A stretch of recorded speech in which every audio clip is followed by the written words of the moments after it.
Salve, muito boa noite. Um grande abraço ao padre Reginaldo Manzotti, ao pessoal do Evangeliza.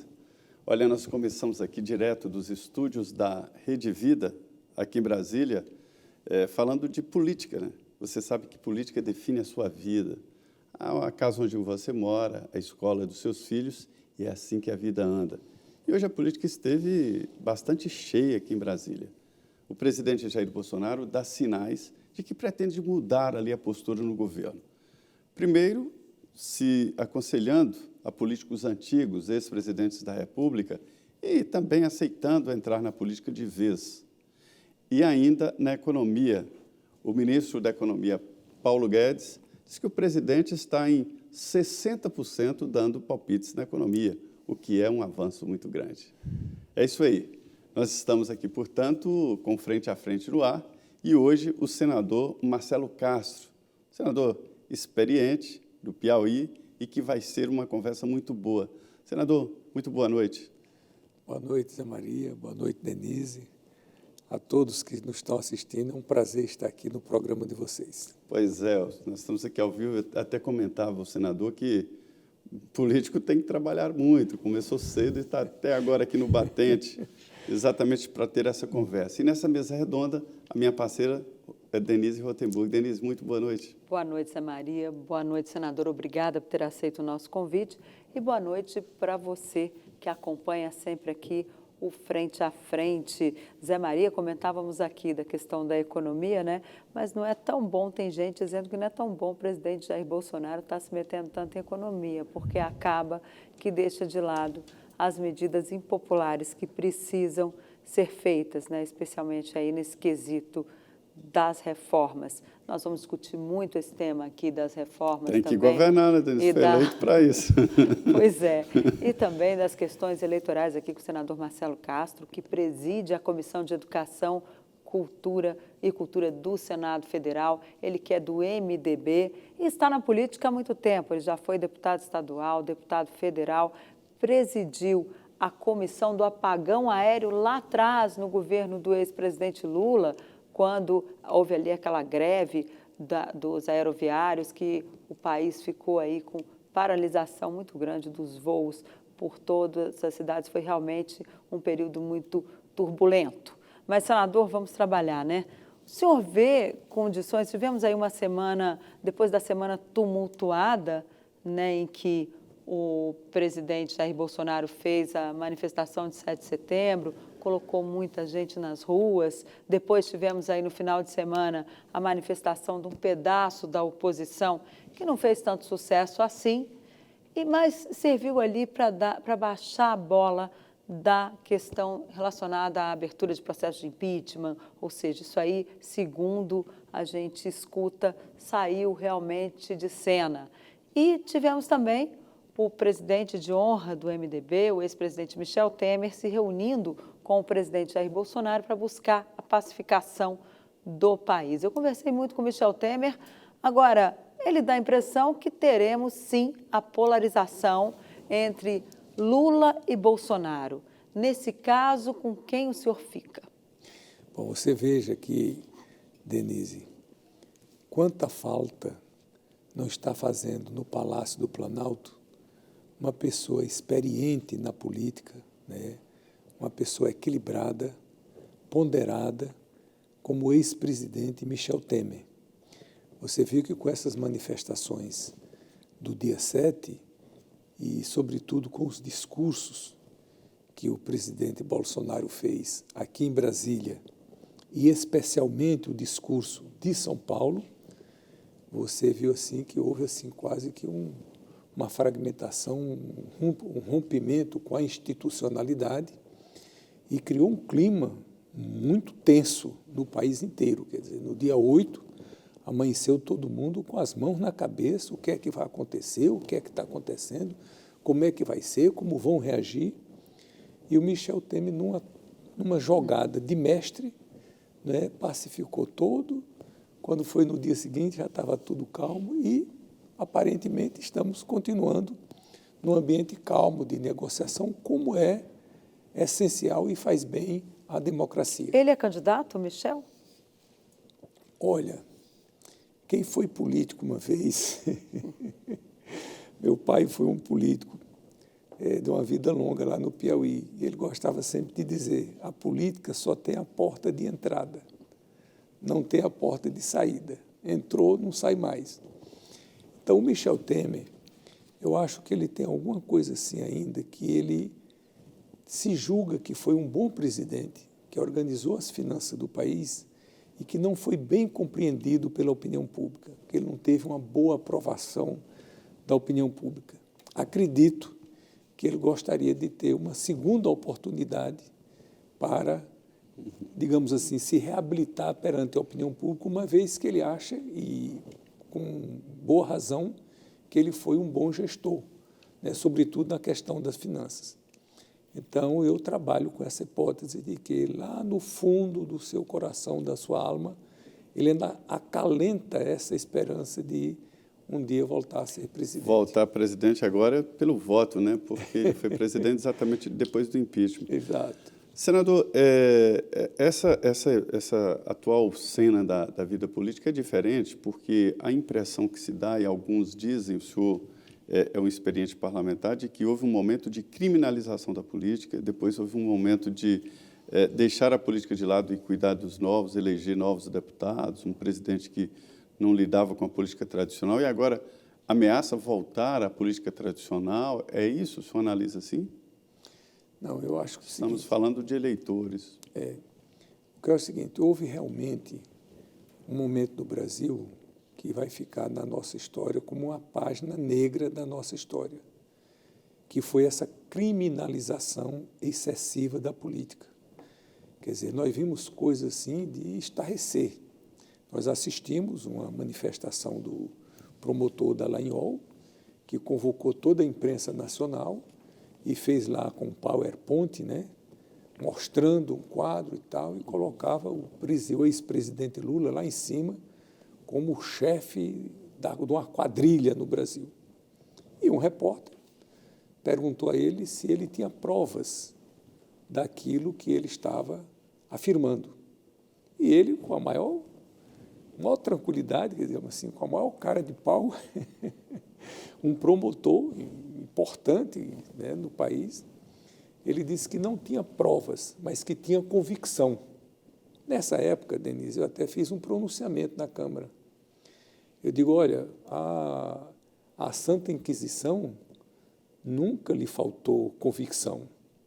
Quantas pessoas foram mortas, quantas pessoas foram queimadas, que ficaram na história, porque os próceres lá da Santa Inquisição, os Torquemadas, tinham certeza de que a pessoa estava endemoniada. Quer dizer, eles não tinham provas, mas tinham a convicção de que a pessoa estava endemoniada. Ora, convicção tem eu, tem você, Zé Maria, tem a Denise, temos todos nós. Justiça tem provas. Se você não tem provas, você não tem nada. Tem outra coisa que estarreceu muito a gente. Aliás, quando o Aras andou conversando com os senadores que estavam indicados para a Procuradoria, foi uma das coisas que eu me referi a ele, do processo civilizatório, que a gente não pode regredir.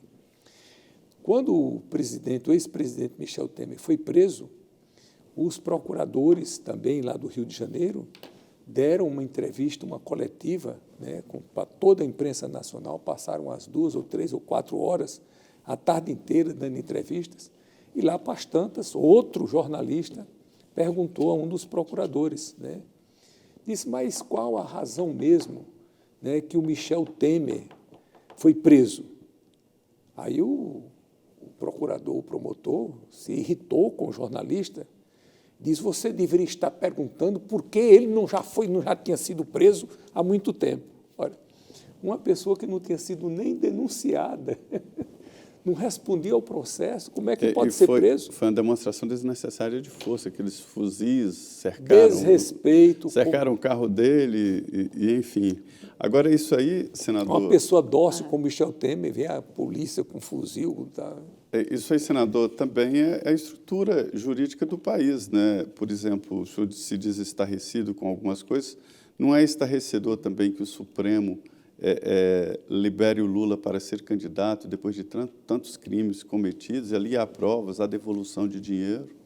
Não. O que é que acontece? Tudo que o Lula foi julgado pelo Moro, lá na vara de Curitiba, e depois pelo TRF4, né, foi anulado pelo Supremo. Então, aqui eu não estou falando de impressão, eu sou psiquiatra, eu não sou advogado, nem sou jurista, mas se uma pessoa, qualquer um cidadão, se chame ele Lula, ou João, ou Maria, né, vai condenado, depois aquilo ali vai para o TRF4, depois aquilo vai para o Supremo. E o Supremo diz, olha, tudo que foi feito está anulado, isso não vale nada. Então, ele está inocentado. Então, ele cometeu crime. Não. Ele não está inocentado, né? O processo foi anulado por causa Foi anulado, quer dizer, até agora não tem nada, quer dizer, não tem nenhuma comprovação de crime, só a comprovação quando realmente... A investigação vai ter que ser refeita, né? Como o Moro foi considerado suspeito, a investigação vai ter que ser refeita, né? Não é uma inocência. Sim, ele não foi considerado, quer dizer, ele não foi julgado inocente. O processo dele foi anulado. Então, mas o efeito disso aí na política, como é que será, assim, esse processo todo da Lava Jato? Não, eu não tenho a menor dúvida. Houve os juristas do país não têm a menor dúvida de que o Lula estará elegível em 2022. Aqui não é uma vontade minha, eu estou dizendo, e você é o jornalista. E vai prevalecer, então, a narrativa, os bolsonaristas e o centro dizendo, um pedaço do centro, pelo menos, dizendo que ele é culpado, né, e que não foi julgado, e um outro pedaço, mais à esquerda, dizendo que ele é inocente. É isso que vamos viver, então, em 2022? Com toda certeza. Agora, do ponto de vista legal, acho que ninguém tem dúvida de que ele estará elegível para a eleição de 2022. E aí, nós temos vários candidatos pretendentes, mas os dois que despontam com mais força no momento que as pesquisas indicam, você sabe que eleição é eleição, começa de um jeito e termina de outro. É verdade. Mas hoje, os dois que pontuam mais alto são o Lula e o Bolsonaro. Vindo em terceiro lugar, o Ciro Gomes. E próximo do Ciro Gomes vem o Moro, depois um pouco mais embaixo o Dória, o Eduardo Leite, o Mandetta, né? Senador, o senhor tem uma experiência muito boa, muito longa assim, em política. Ali no pré-Lula, havia uma consideração na política de que precisava de muito dinheiro e de financiamento, né? Havia um círculo vicioso em que o político precisava se reeleger para conseguir dinheiro, para se reeleger, até que ele não sabia se estava se reelegendo para pegar dinheiro ou pegando dinheiro para se reeleger.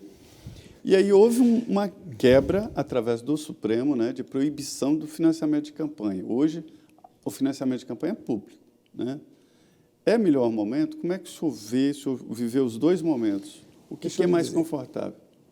Deixa eu lhe dizer, conceitualmente, eu não sou contra ao financiamento empresarial de campanhas. Isso acontece na maioria dos países democráticos do mundo. Com transparência, né, senhor? Com transparência, com licitude, isso não tem grandes problemas. Mas, quando eu fui relator da reforma política, eu sempre me posicionei contrário ao financiamento empresarial de campanhas políticas no Brasil. E eu fazia questão de dizer, no momento por quê, Denise? Porque vocês que acompanham, vocês viram que está havendo uma promiscuidade muito grande. E acentuando, né? E acentuando entre o mundo político e o mundo empresarial. Então, essa promiscuidade degenerou, chegou mesmo a uma situação intolerável. Então, foi uma das coisas importantes que o Supremo Tribunal fez em favor da democracia do Brasil, foi a proibição do financiamento de campanhas por empresas. O senhor acha que esse financiamento Eu não quero dizer volta? que isso no futuro não possa voltar, mas eu acho que nós temos que passar aí uma quarentena até perder esse mau costume e, graças a Deus, nós estamos conseguindo isso. É evidente que não se faz uma mudança, né, um cavalo de pau de uma hora para outra, mas o financiamento público de campanha está prevalecendo, né? As doações individuais são muito pequenas e termina o dinheiro que circula na campanha, termina sendo mesmo o dinheiro público, que a sociedade não entende, mas para fazer uma campanha tem despesa. de duas uma, ou é o financiamento empresarial ou é o financiamento público. No momento, eu acho que nós devemos continuar assim. Agora, nesse Código Eleitoral que está sendo analisado, né, que vai ser terminando aí a análise na Câmara, está prevista também a quarentena para juízes policiais, né? Foi derrotado, mas hoje já estavam discutindo lá uma forma de retomar essa quarentena. O senhor acha que isso passa ou tem que tirar mesmo isso de cena? Nós temos que esperar como é que a Câmara vai votar, porque inicialmente fazia parte do Código, depois retiraram e agora hoje é a Por conversa. 3 votos só. Pois É, por isso que o presidente da Câmara está tentando ali retomar esse assunto. E que hoje iria ser retomado. Nós estamos aguardando para ver como vai ser votado. Se passar na Câmara, eu acho que no Senado passa. Por quê? Porque a gente vê que há realmente abusos. E para Por exemplo, 2022? Passa para 2022? Não, aí é só mais para frente. não, a quarentena vão ser de 5 anos. Então, se for aprovada agora, antes do dia 2 de outubro, vai valer já para a eleição de Mas 22. é difícil aprovar até o dia 2 de outubro. O senhor acha que tem condições? Acho difícil de aprovar, mas condições técnicas tem. É preciso saber se nós vamos reunir... Vontade política, né? Exatamente, condições políticas. Então, vamos ver o caso aqui concreto do Moro. Então, não sou eu que estou dizendo, o Supremo Tribunal Federal está dizendo que o Moro fez tudo errado, transgrediu a lei e tudo mais. O que é que resultou disso? Uma notoriedade muito grande do Moro. Eu tenho a impressão de que se ele tivesse sido candidato à presidência da República em 2018, ele tinha uma boa chance de ser eleito. Às custas de quê? Da Lava Jato. Da Lava Jato. Da transgressão da lei. Então, a pessoa pode se projetar, não é, num cargo desse de juiz importante, como um delegado de polícia, um comandante qualquer de um esquadrão, pode se projetar, né, e de uma hora para outra se tornar uma celebridade e ser candidato. Então, eu acho que a pessoa não deve se aproveitar do cargo público para uma projeção política. Então, seria bom essa quarentena, sobretudo o cargo de juiz, de promotor, de policial, que estão lidando com vidas, né? E, evidentemente, que isso a gente precisa ter uma precaução. Eu sou favorável que haja essa quarentena. Ok, nós vamos para um rápido intervalo. Eu convido você a permanecer aqui com a gente, que em 2 minutinhos a gente volta. Tem muito assunto para discutir aqui hoje com você, com o senador Marcelo Castro, presidente da Comissão de Educação do Senado Federal. Voltamos em 2 minutos.